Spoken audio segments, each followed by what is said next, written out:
বারটা ছিল বুধবার। ঘড়ির কাঁটায় তখন বাজে রাত 2:15 কি 20। বেরিয়ে পড়লাম আমরা তিনজনেই বাড়ি থেকে।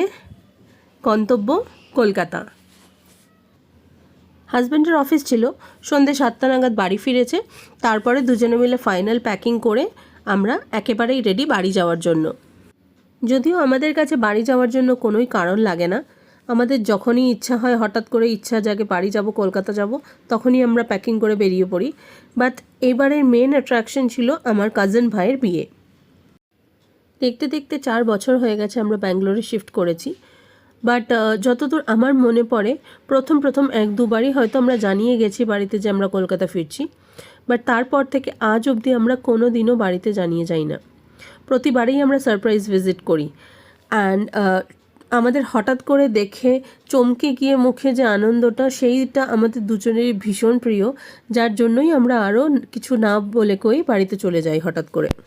ঠিক যেমন এবারে আমার বাড়িতে সবাই জানতো আমরা বিয়ে বাড়ি অ্যাটেন্ড করতে পারবো না, যেহেতু আমার নিজের শরীর ভালো ছিল না এবং হাজব্যান্ডের অফিস থেকেও লম্বা ছুটি জোগাড় হয়নি, সেই কারণেই আমরা বিয়ে বাড়ি অ্যাটেন্ড করতে পারবো না, এটাই আমার বাড়িতে সবাই জানতো। এবারে শুধুমাত্র আমার ইনলজরা জানতো যে আমরা যাব। তার কারণ হচ্ছে এখন কিয়ান সাথে থাকে, তো ওর জন্য কিছু মিনিমাম অ্যারেঞ্জমেন্টস রাখতে হয়, যার জন্য শুধু তাদেরই জানানো হয়েছিল যে আমরা যাব। আর আমার বাড়িতে তো এখন অবধি যেরকম বললাম কেউই জানে না যে আমরা কলকাতাতে যাচ্ছি। তো সেই কারণে আমরা প্ল্যান করেছিলাম সানডে সারপ্রাইজ ভিজিটটা দেব, যেহেতু ভাই বাবা দুজনেরই অফিস ছুটি থাকবে ওদিনকে। যার ফলে মাঝের 2 দিন আমরা হাওড়াতে আমার শ্বশুরবাড়িতে থেকে আমরা ডাইরেক্টলি সানডে ভোরবেলা যাব আমার বাড়িতে সারপ্রাইজ দিতে। কলকাতা যাওয়ার সময় আমাদের আরেকটা প্রেফারেন্স থাকে ভোরের ফ্লাইট। ভোরের ফ্লাইট আমরা এই কারণে প্রেফার করি যাতে আমাদের একটা দিনও না ওয়েস্ট হয় ছুটির থেকে। ঠিক সেই অনুযায়ী আজকে আমাদের ফ্লাইট ছিল ভোর 5:30টায় ক্যাম্পেগড়া ইন্টারন্যাশনাল এয়ারপোর্ট টার্মিনাল 2 থেকে। এখন তো তোমরা অনেকেই জানো টার্মিনাল 2 ব্যাঙ্গালোরের যে এয়ারপোর্টের কতটা সুন্দর, তো আজকে আমি তোমাদের সেটাই একটু ঘুরিয়ে দেখাবো। উপরে ফল সিলিং থেকে শুরু করে পিলার্স, যে ওয়াল হ্যাঙ্গিংগুলো রয়েছে, পুরোটাই বেতের কাজ। আর যেটা সব থেকে বেস্ট পার্ট লাগে সেটা হচ্ছে যেদিকেই আপনি তাকাবেন সেদিকেই শুধু গ্রিনারি আর গ্রিনারি। সব স্টেটের এয়ারপোর্ট তো আমি ভিজিট করিনি, তো যার জন্য আমি বলতেও পারবো না বা আমি কম্প্যারিজনেও যেতে চাই না। বাট যে কটা আমি ভিজিট করেছি তার মধ্যে থেকে ব্যাঙ্গালোরের টার্মিনাল 2 আমার ওয়ান অফ দ্য বেস্ট লাগে, which is very very well maintained.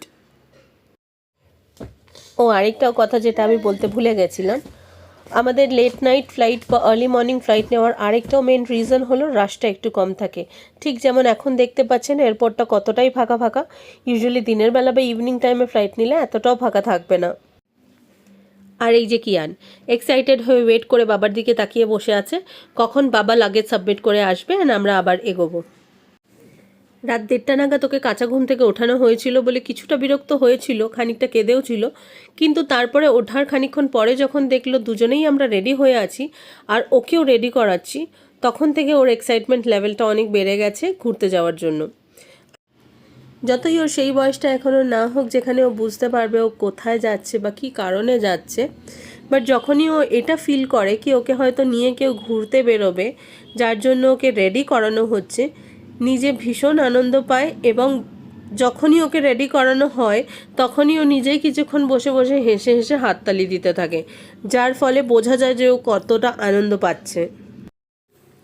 দেখতে দেখতে আমাদের ফ্লাইট টেক অফও করে নিল।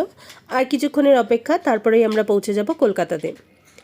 যতই বলি এখানে আমরা এত বছর ধরে থাকি না কেন, বাট কলকাতায় যাওয়ার যে আনন্দটা, সেই ফিলিংটা একটা আলাদাই।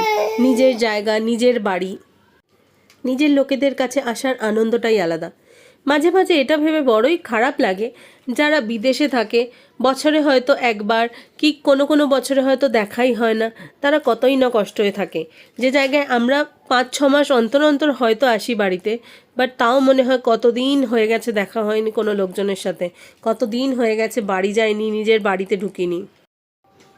এমনকি মাঝে মাঝে এইসব চেনা রাস্তাগুলোকে দেখলেও মনে হয় আগে এই রাস্তা দিয়েই বছরের পর বছর ডেইলি প্যাসেঞ্জারি করেছি, অফিসে যাতায়াত করেছি, বাট সেই সব রাস্তাই এখন কত বদলে যাচ্ছে, কত নতুন নতুন চেঞ্জেস হচ্ছে সেই সব রাস্তাতেই। এটাই ছিল আমার ঘরে ফেরার ছোট্ট একটা গল্প।